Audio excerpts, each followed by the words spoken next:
Did you make a mistake? Some won't say that. They'll just think it. And some might say, did you make a mistake? Our president is a pathological liar. Since releasing my drug pricing blueprint in May, 16 drug companies reduced their list prices, rolled back increases, or froze their prices for the rest of the year. The truth. There have been more drug price increases than decreases since Trump took office, and he can't really claim credit for any of the decreases either. This past May, President Trump predicted that his American Patients First plan would lead drug companies to voluntarily make massive cuts to drug prices. But if you still feel like your medication is unaffordable, you aren't mistaken. There haven't been any massive cuts to drug prices. In the first 7 months of 2018, there have been 96 drug price hikes for every price cut. The American middle class is effectively funding virtually all drug research and development for the entire planet. The truth.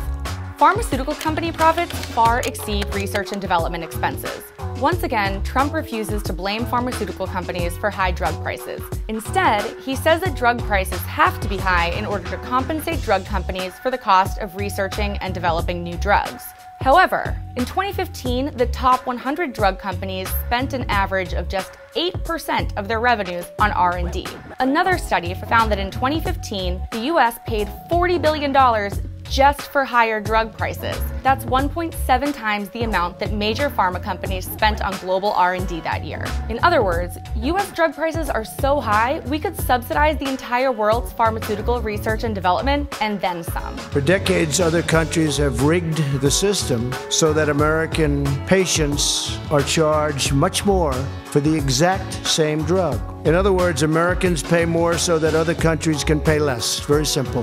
The truth. U.S. drug prices aren't high because of global freeloaders. U.S. drug prices are high because they're unregulated. Donald Trump refuses to blame greedy pharmaceutical companies for our nation's outrageously high drug prices. Instead, he continues to claim that the only way to lower drug prices in the United States is to raise drug prices in other countries. Let that sink in.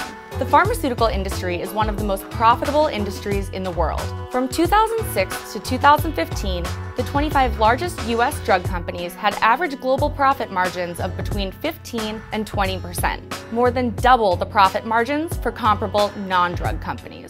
Further, drug companies don't pay their fair share in taxes. Oxfam estimates that Pfizer, Johnson & Johnson, Merck, and Abbott dodge a combined $2.3 billion in taxes each year in the U.S. That's enough money to provide health insurance for nearly 1 million uninsured children per year.